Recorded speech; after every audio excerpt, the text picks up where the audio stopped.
Hello, ನಾನು ನಿಮ್ಮ ಚಂದ್ರಮೌಳಿ ಕಣ್ವಿ. ಇವತ್ತು IPL 2025 ಫೈನಲ್ಸ್. ಯಾರೇ ಗೆದ್ದರೂ ಕೂಡ ಹೊಸ IPL ಚಾಂಪಿಯನ್. ಆದರೆ ಎಲ್ಲ ದಿಕ್ಕಿನಿಂದ ಬೆರಳು ತೋರಿಸ್ತಾ ಇರೋದು RCB ಕಡೆಗೆ.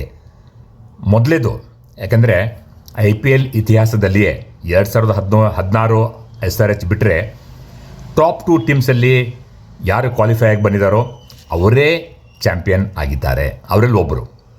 ಅಷ್ಟೇ ಅಲ್ಲ, ಕ್ವಾಲಿಫೈಯರ್ 1ನಲ್ಲಿ ಗೆದ್ದಂಥ ಟೀಮ್ ಕಳೆದ 14 ಸೀಸನ್ಗಳಲ್ಲಿ 11 ಸರ್ತಿ ಕ್ವಾಲಿಫೈಯರ್ 1 ಗೆದ್ದ ಟೀಮೇ ಚಾಂಪಿಯನ್ ಆಗಿದೆ. ಅದು ನಮ್ಮ ಕಡೆನೇ ತೋರಿಸ್ತಾ ಇದೆ. ಆಮೇಲೆ ಮುಲ್ಲಾನ್ಪುರದಲ್ಲಿ ಕ್ವಾಲಿಫೈಯರ್ 1 ಆಡಿದ ಮೇಲೆ RCB 5 ದಿನಗಳ ಕಾಲ ಅಹಮದಾಬಾದ್ನಲ್ಲಿ ರಿಲ್ಯಾಕ್ಸ್ ಮಾಡಲು, ಪ್ರಾಕ್ಟೀಸ್ ಮಾಡಲು ಸಮಯ ಸಿಕ್ಕಿದೆ. ಅದಲ್ಲದೆ ಇಂಜೂರ್ಡ್ ಆಗಿದ್ದಂಥ ಹೇಜಲ್ವುಡ್ ಆಗಲಿ, ಕ್ಯಾಪ್ಟನ್ ರಜತ್ ಪಾಟಿದಾರ್ ಆಗಲಿ, ಟಿಮ್ ಡೇವಿಡ್ ಆಗಲಿ, ಅವರಿಗೆ ರಿಕವರ್ ಆಗಲು ಒಂದು ಒಳ್ಳೆಯ ಸಮಯ ಸಿಕ್ಕಿದೆ.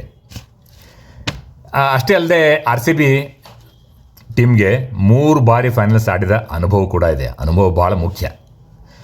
RCB ಟೀಮ್ ಒಂದು almost perfectly well balance team ಅಂತ ನಾವು ಹೇಳ್ಬೋದು. ಯಾಕಂದರೆ ಈ ಸೀಸನ್ನಲ್ಲಿ ಬರೀ ವಿರಾಟ್ ಕೊಹ್ಲಿ ಮೇಲೆ ಮತ್ತು ಇನ್ನೊಬ್ಬರ ಮೇಲೆ ಡಿಪೆಂಡ್ ಆಗಿಲ್ಲ. ಯಾಕೆಂದರೆ RCB ಇವರಿಗೆ 10 ಮ್ಯಾಚ್ ಗೆದ್ದಿದೆ. ಅದರಲ್ಲಿ 9 ಬೇರೆ ಬೇರೆ players man of the match ಪ್ರಶಸ್ತಿಯನ್ನು ಪಡೆದಿದ್ದಾರೆ. ಕೃಣಾಲ್ ಪಾಂಡ್ಯ ಮಾತ್ರ 2 ಸಾರಿ ಮ್ಯಾನ್ ಆಫ್ ದ ಮ್ಯಾಚ್ ಆಗಿದ್ದರು.